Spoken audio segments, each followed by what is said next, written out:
What's up, everyone, and welcome to another edition of Processing Blue, where, Mike, what do we do? We process blue for you.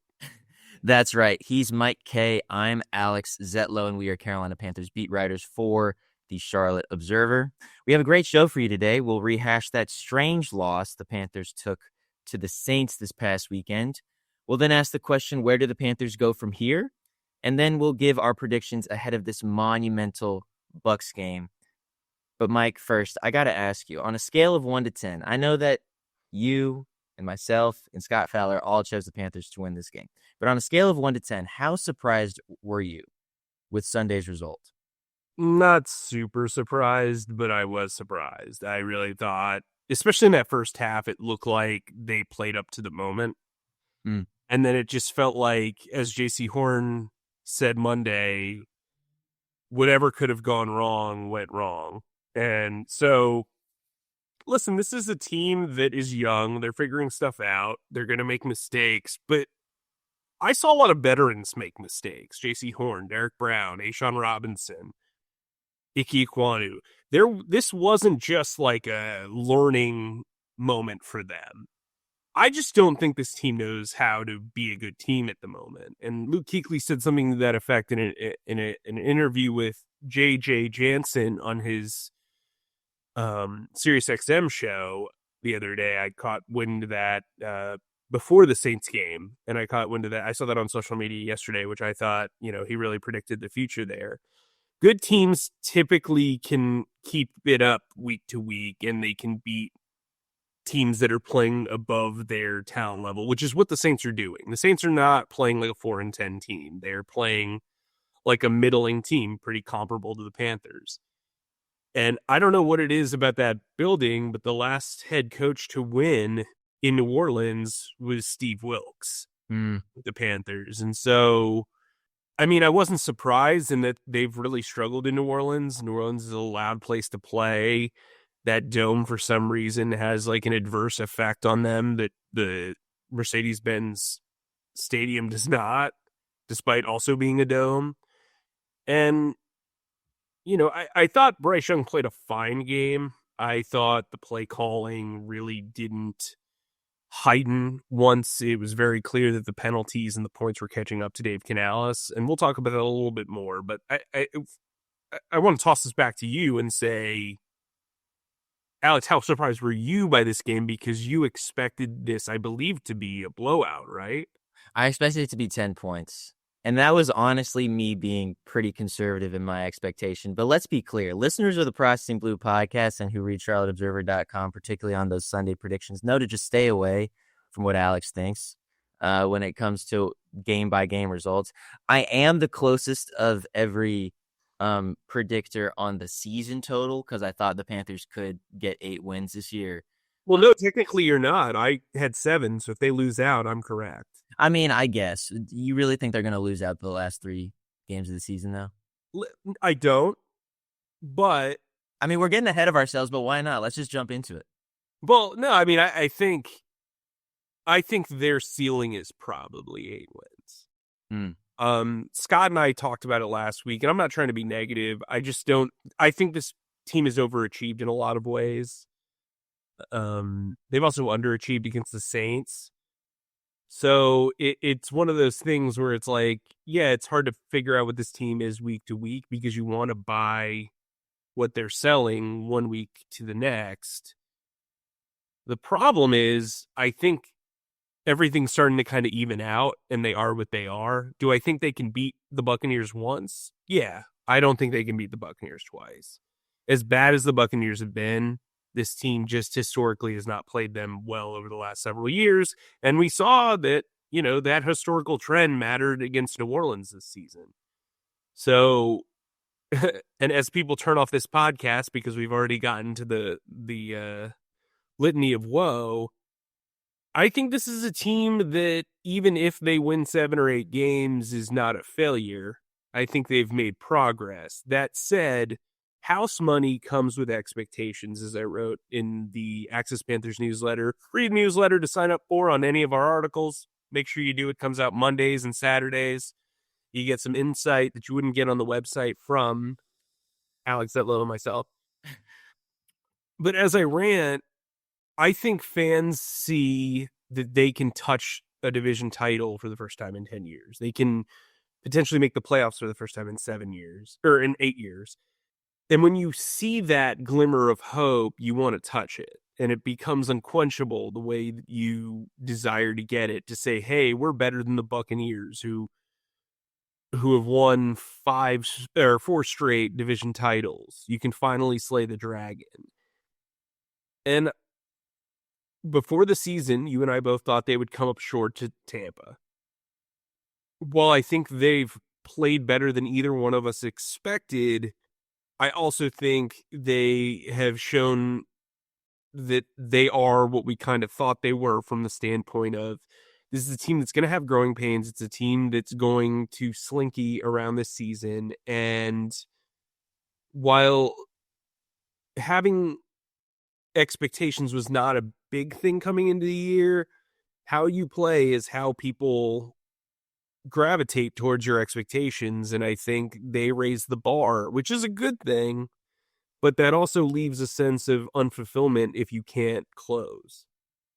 Absolutely. We're going to get to, I changed my mind again. We're going to go back to our planned itinerary. We will get to explaining all the playoff scenarios that the Panthers can kind of navigate, and a little bit later on in the show. But first things first, let's recap the Saints game, because I think this game in many ways was the final puzzle piece to this strangely, sometimes delightful, sometimes infuriating season that these Panthers are having. Because the one thing the Panthers have kind of avoided doing, I mean, yes, I know that they lost close to Arizona week 2 of the season, but even that was like closer than it should have been, because they received an onside kick and all these things. It wasn't like a close game throughout. This was the first time the Panthers lost a close game throughout.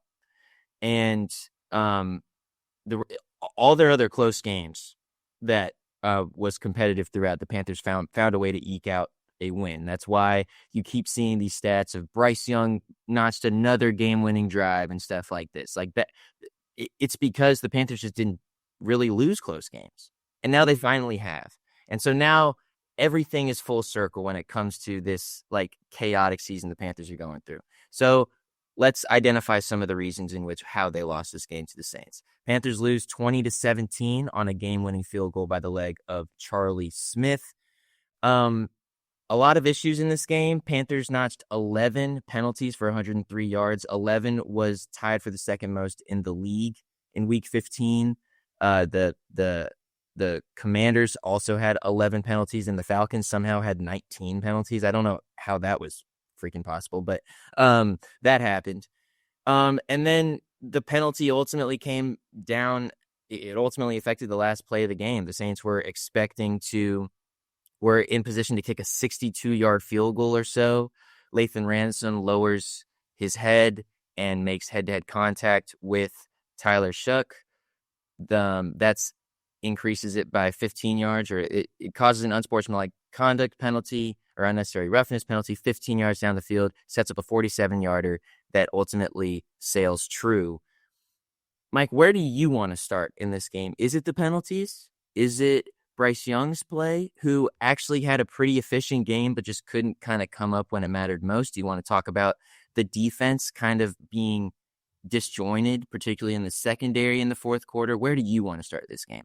Well, what I think is interesting is Dave Canales seems to typically be a reactionary play caller, and I don't think he reacted well to the adversity of having all these penalties, to the defense giving up really quick drives. I thought he called conservative plays after they went up 17-7 in a way where it was like they were up by 20 points. That wasn't the case.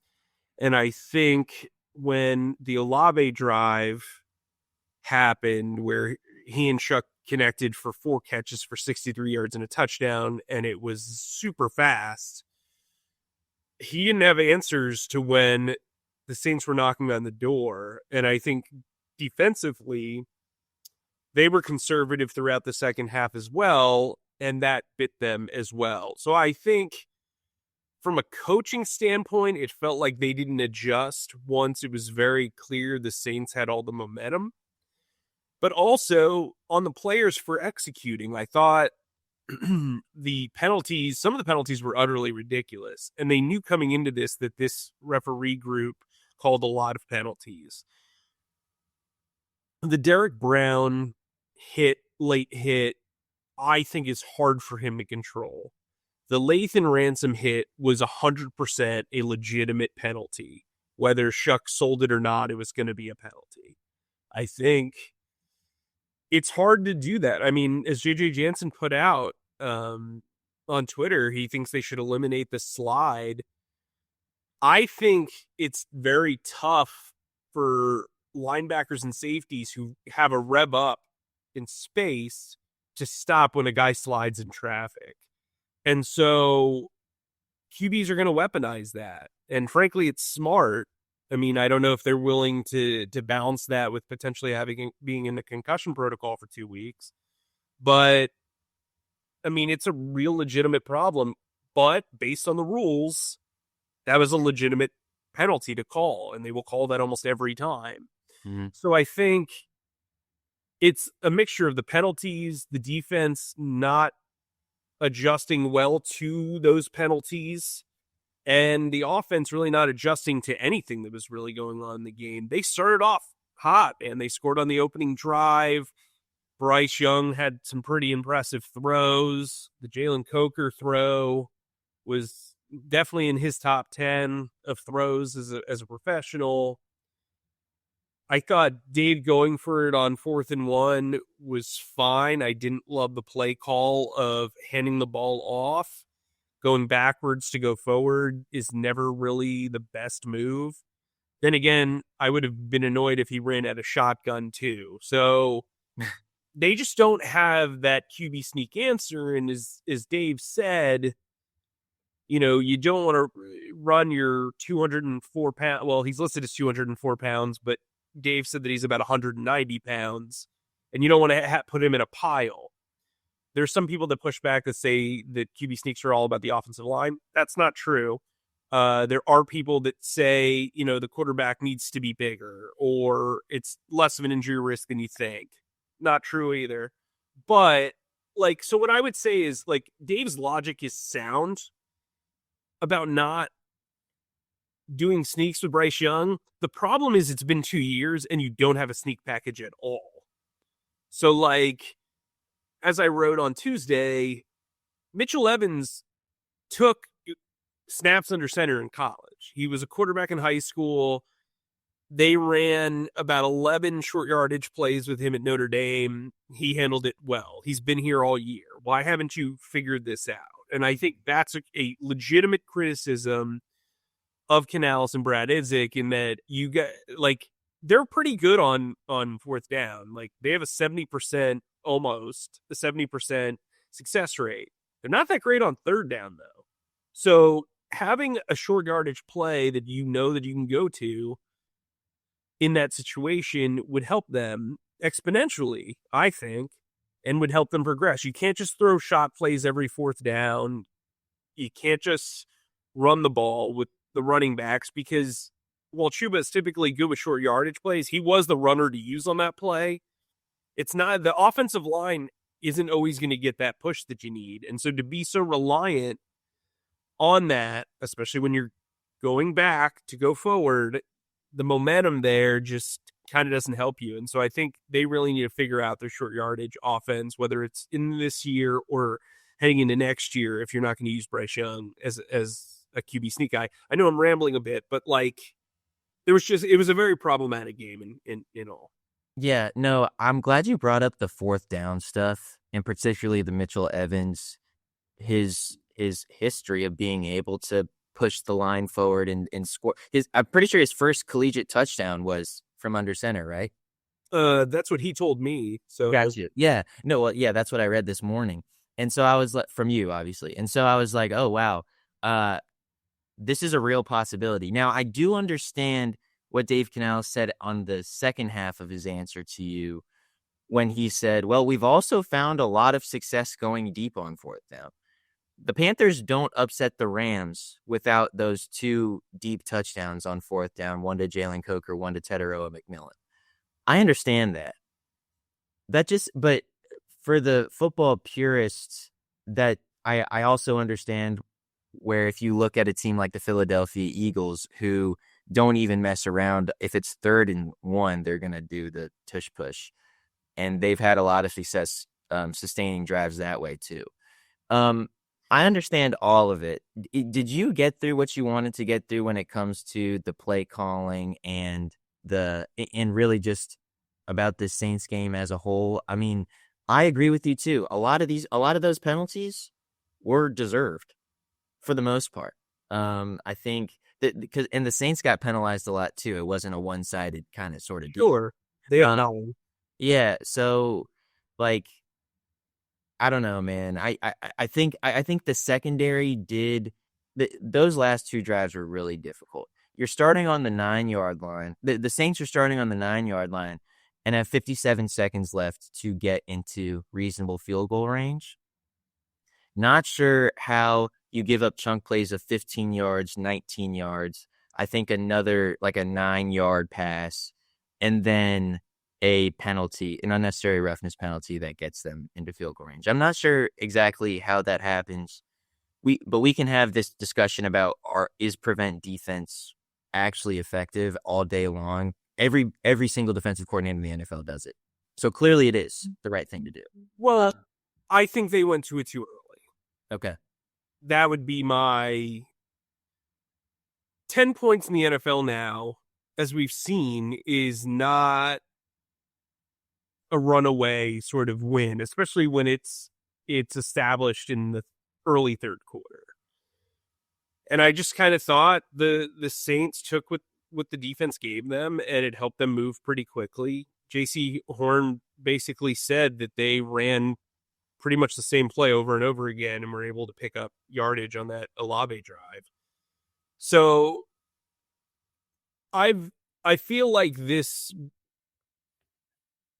Well, I don't think Evero is very reactionary. I think Dave Canales is. And I was a little surprised that he didn't react to the way the game is going and the feel of the game. And that's something we've talked about with balancing play calling and game management. He speaks with George Lee up in the booth. He speaks to Brad Isaac on the sideline.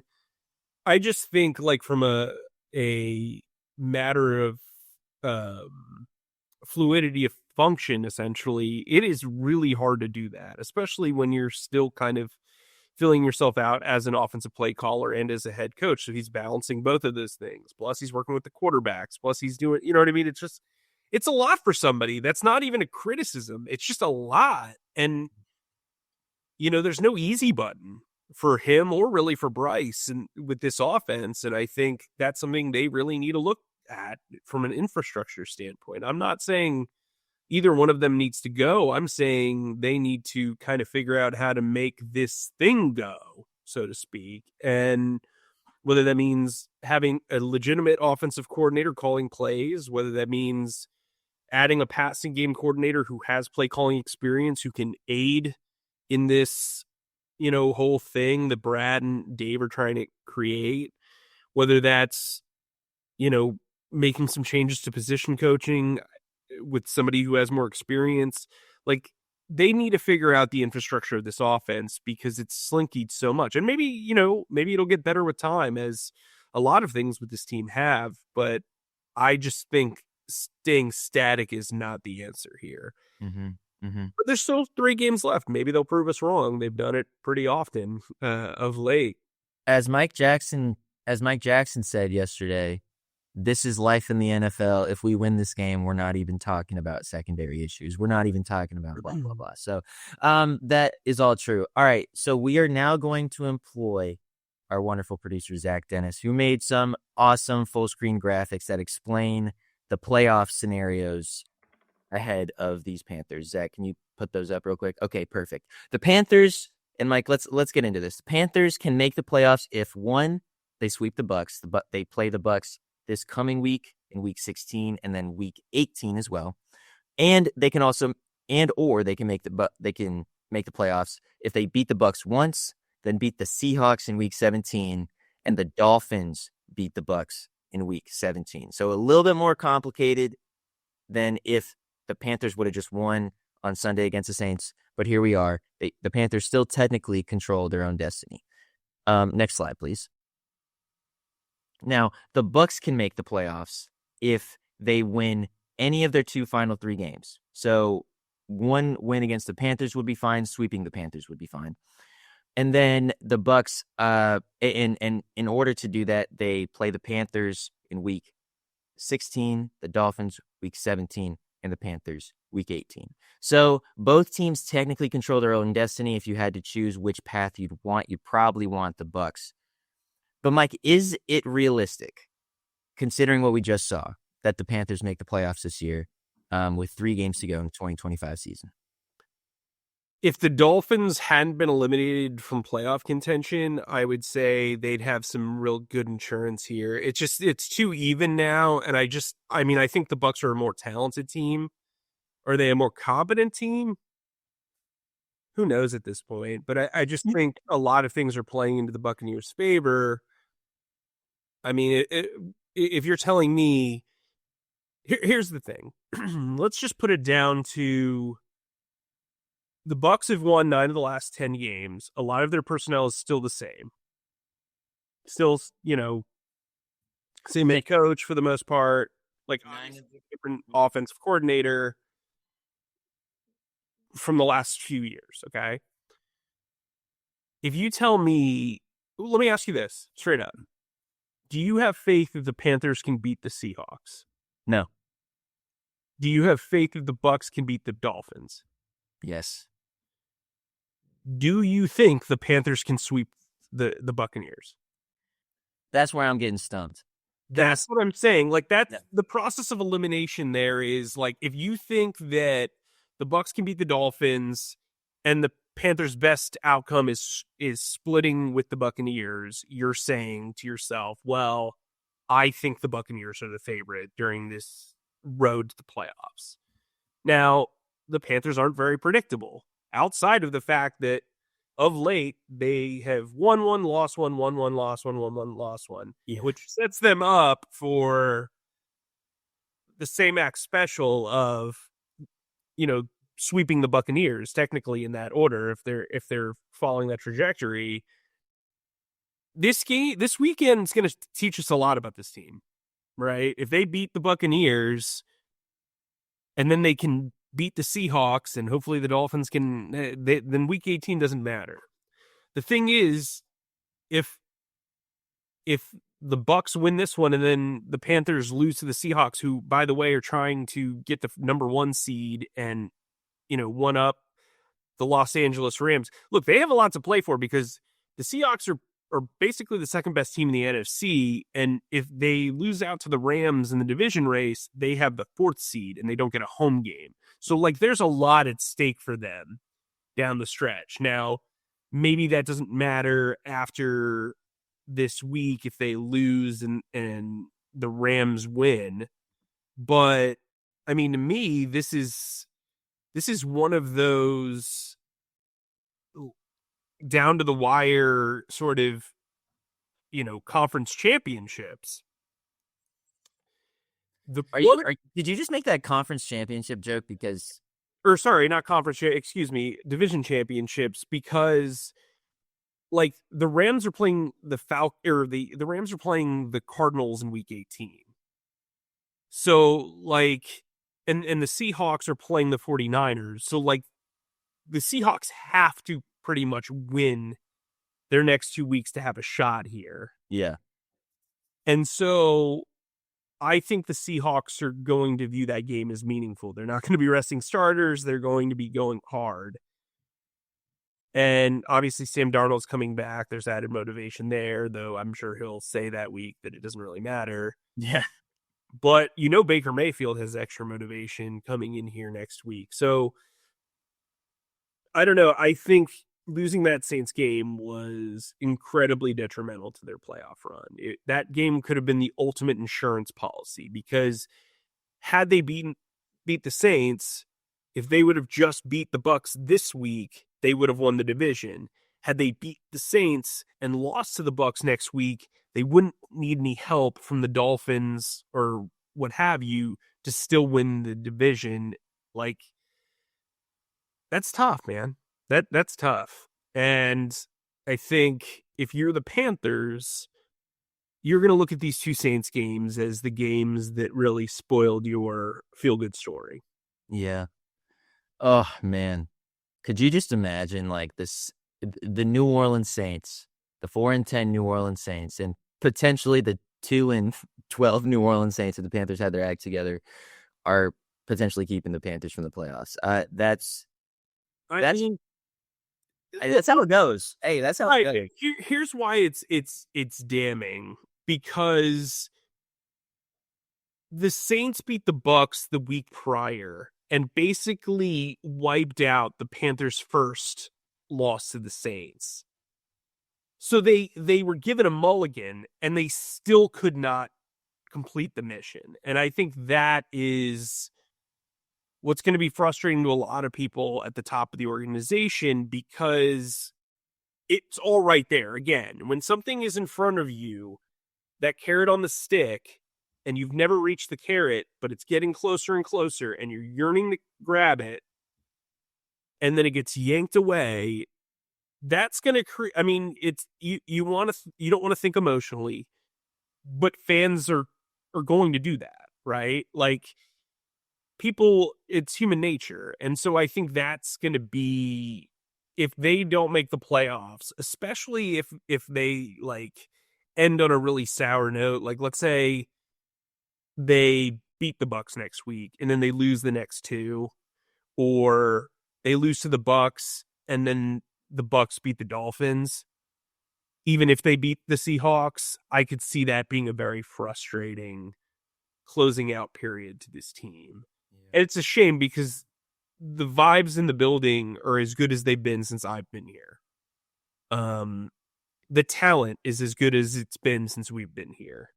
The quarterback seems to be maturing quite a bit.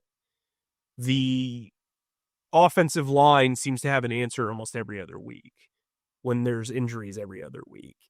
Like, the defense is way more talent. Like, there's a lot to like about this team. And it's a shame because if they went 8-9 or 7-10 in a different way,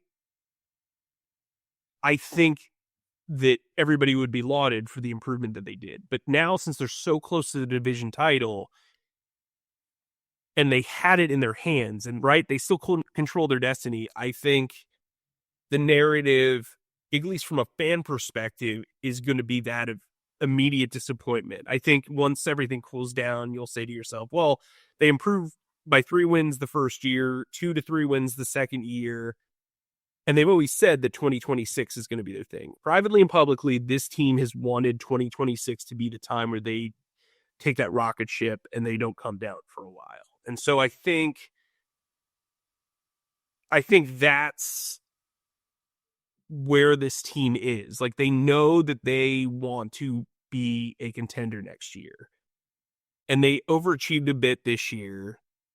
And if they end up looking like they were above their skis a little bit, or ahead of their skis, and they finish poorly, you hope that the messaging and the like literal outlook of this team's improvement doesn't get lost in the wash. I think you're right. That it has shaded the season a little bit, but I also know, and I know I'm not very old, but I've been around long enough to know that, come training camp 2026, there's going to be a lot of hope, and no matter how the season ends, there's going to be a lot of explanations for how far this team has come in such a short time, because it was really dire in 2023.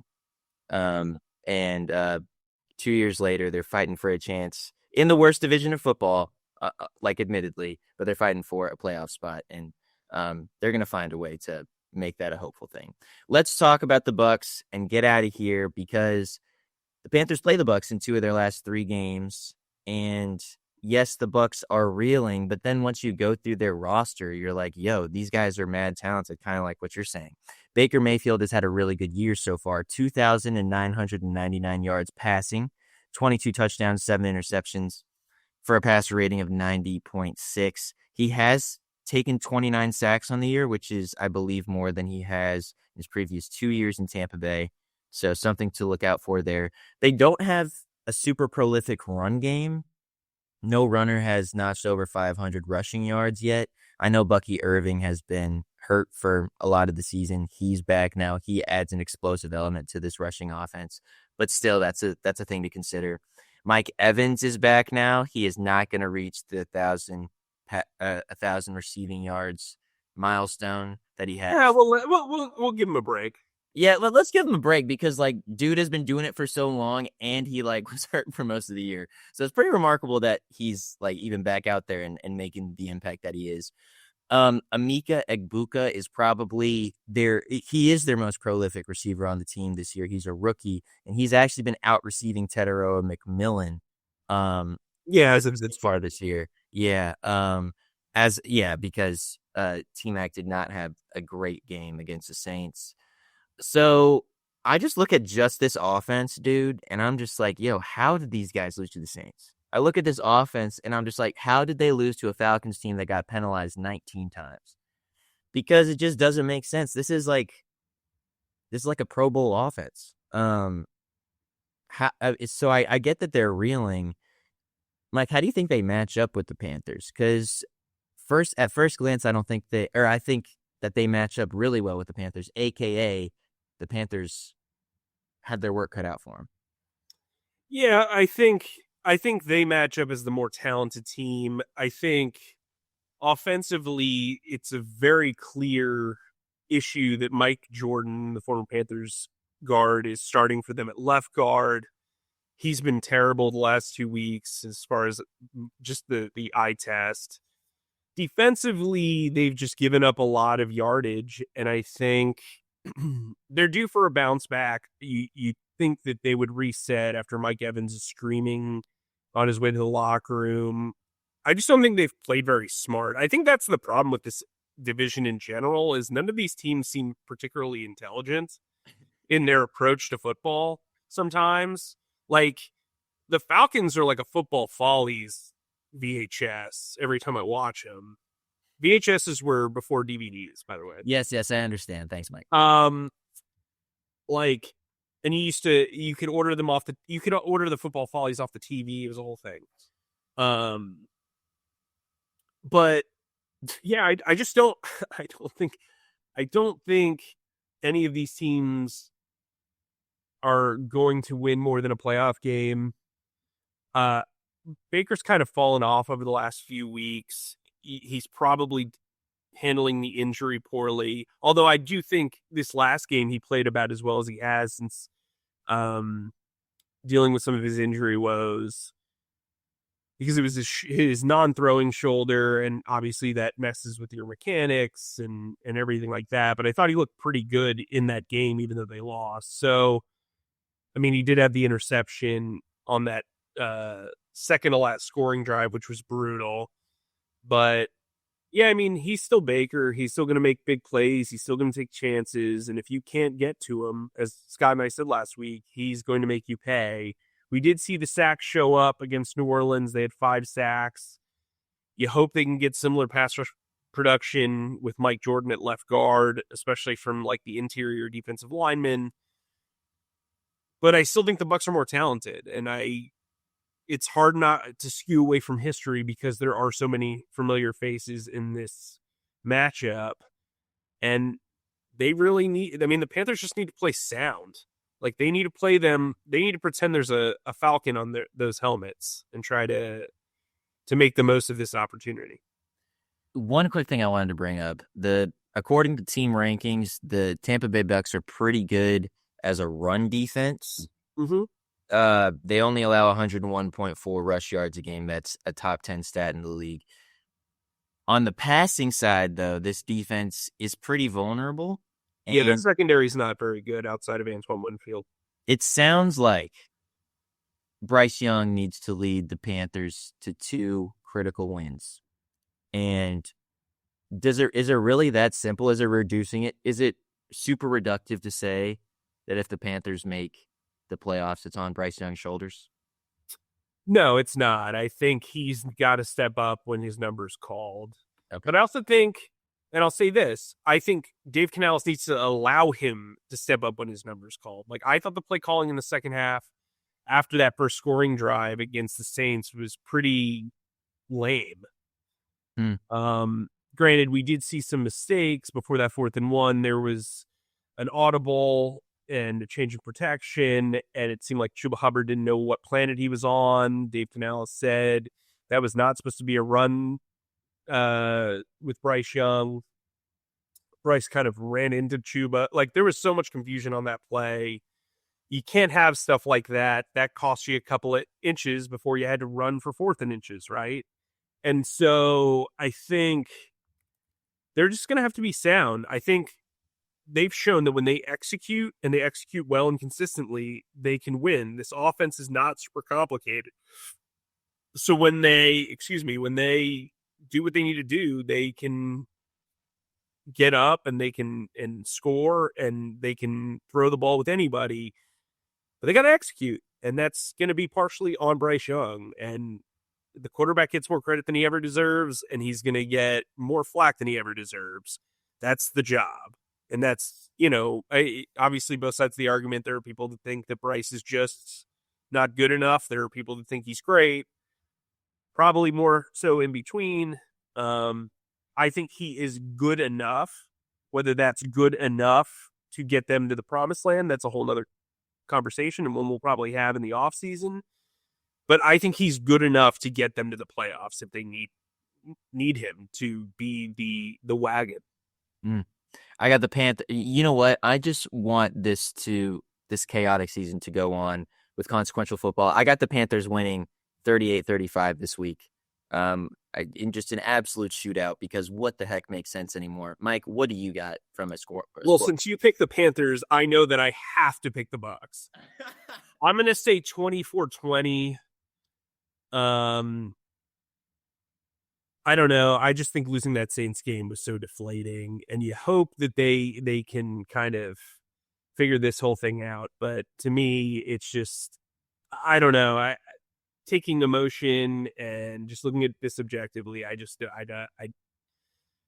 think the on and off switch is going to be off for an extra week. That is fair. All right. Great show. We'll see what happens. Thanks, as always, for listening to our pontifications on all things Panthers with Mike K and myself and our wonderful producer, Zach Dennis. Please subscribe and follow us on Spotify, Apple Podcasts, or wherever you get your podcasts by searching Processing Blue. And if you watch us on YouTube, please subscribe to our YouTube channel and click on the bell icon to get notified whenever new episodes drop. And finally, please be sure to stick to charlotteobserver.com for all of your Panthers needs. Mike, stay humble, stay creative, and keep processing. That's a wrap.